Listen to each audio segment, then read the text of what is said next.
Hello everybody, my name is Maria Shiweda. I am Maria the Prophet.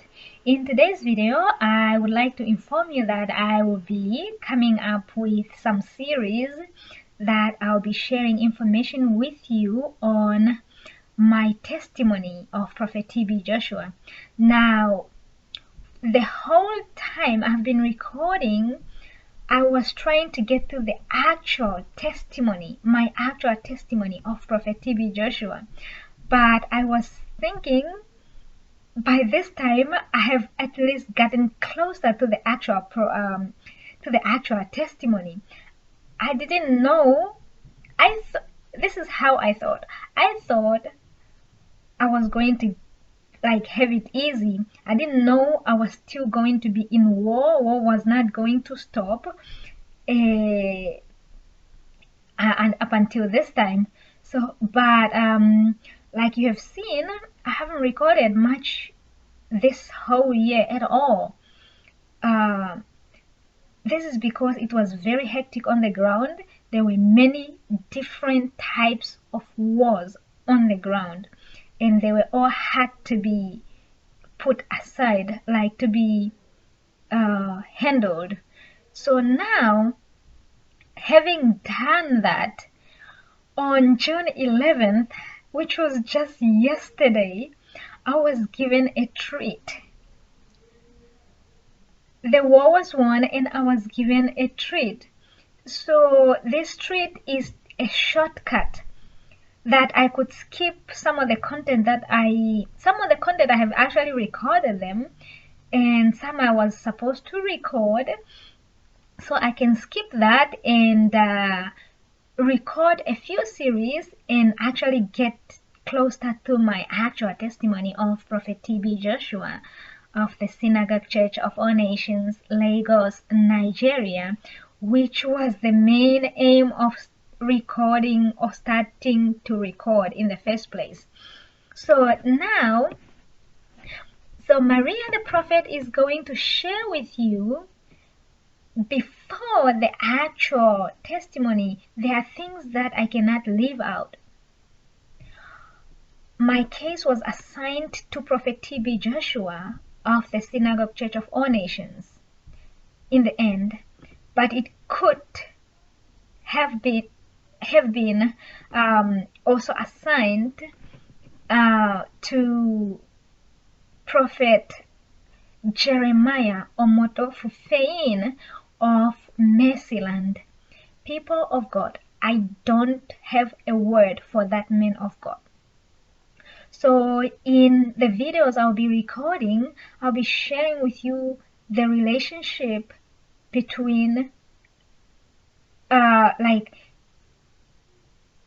Prophet TB Joshua and Prophet Jeremiah Omoto Fufeyin, and actually SCOAN as an entity and Mercyland as an entity. And this is not a comparison.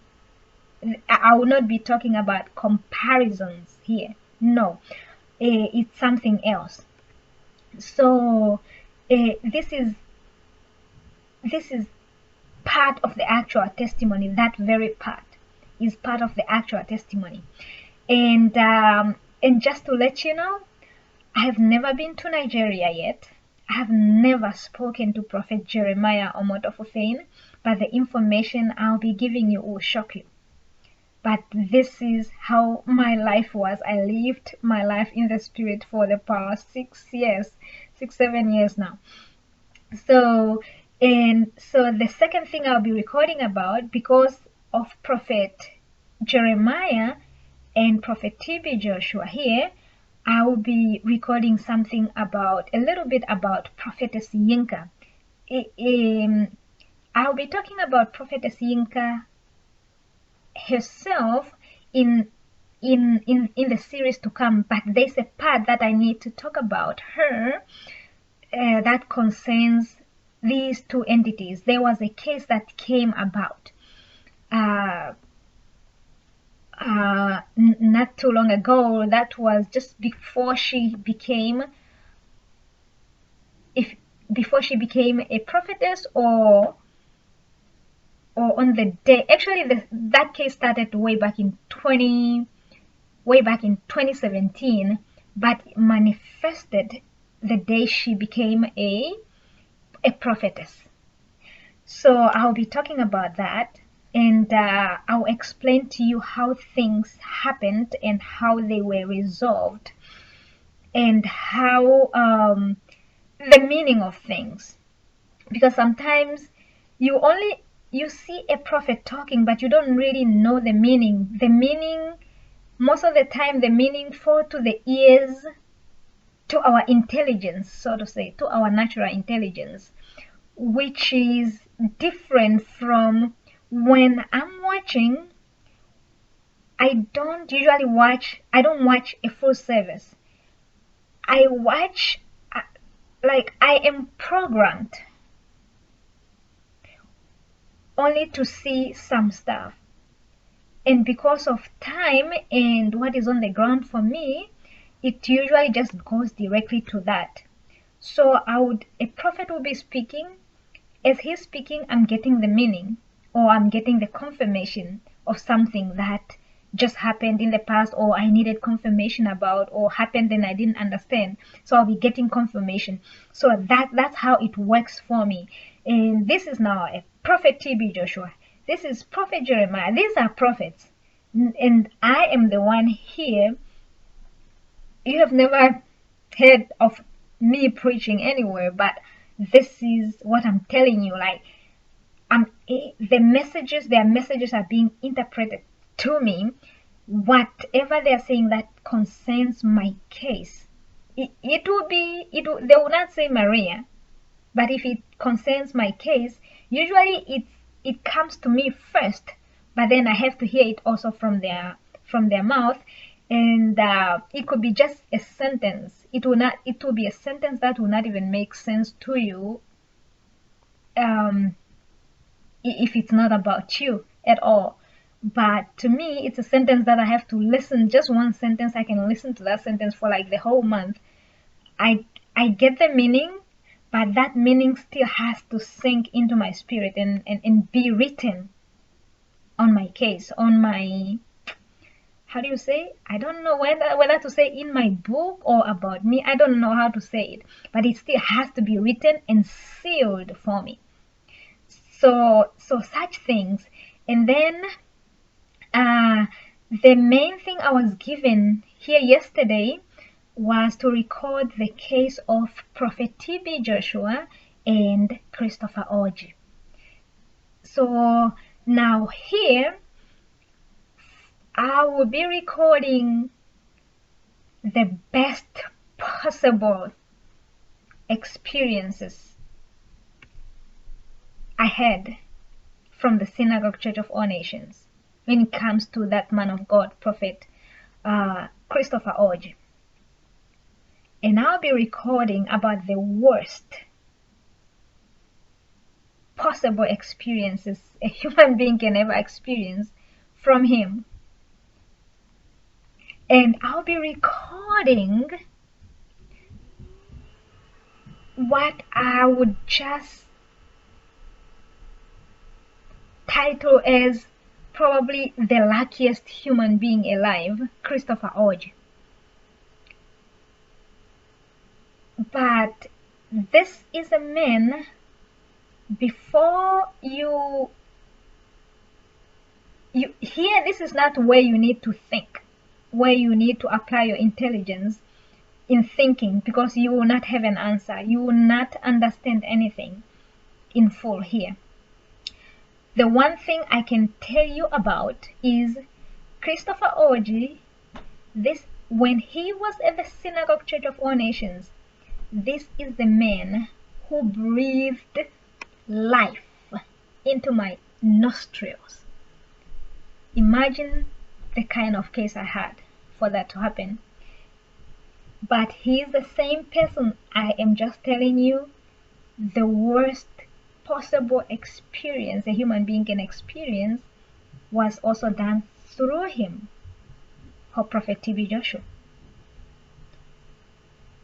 And again, this is the same person. I'm telling you, You can never find any human being luckier than Prophet Christopher Orji.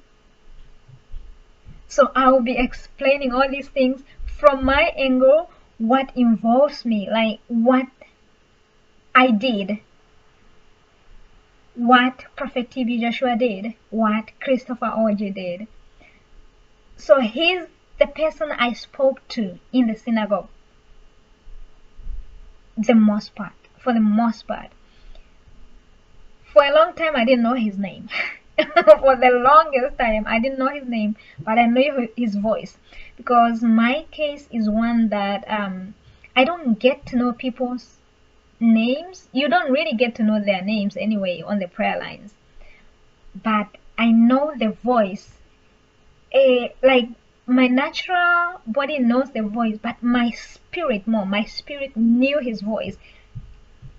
I would just cheer up, like I would be in the middle of like just dead bones, but I'll cheer up. And then he saw that one day it was revealed to him like that, and then I confirmed it to him. I'm like, yeah, I know when I call and you're on the line, I know I'll be alive, because I knew which part of my case was assigned to him, and I knew which part of my case was assigned to whom. I knew which part of my case was assigned to this or that. So in those times, the evangelists, they did not just pray for me. I knew who was to pray. If in this second it's time for Christopher to pray for me and another evangelist was to pray for me, it will not work. Things will just happen until he's the one to pick up the phone. So that's how my case was. So yeah, I have enough in store for you, and this is a treat I was just given. Just yesterday, June 11th, I was given this. There was war on the ground. People, there was war on the ground. The war that took place June 1st to June 4th, when I woke up on June 5th. I don't know if I should even say wake up. I don't know if I ever slept. But yeah, it was hectic.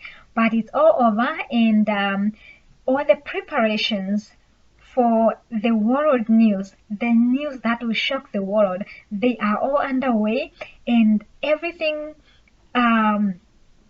things that were these, like what happened before June 5th, like in the month of May, June, beginning of June there, these were things from 2017.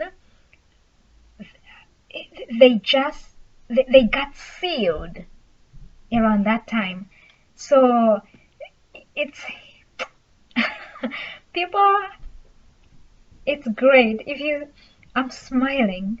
It's great. I thank God. We thank God, because I mean, these are my treats. This is how my life was for the past 6-7 years now. I lived my life in the spirit, and such treats were the things that kept me alive, encouraged, gave me strength to push forward. Because imagine, I accepted my role for my body to be the training tool.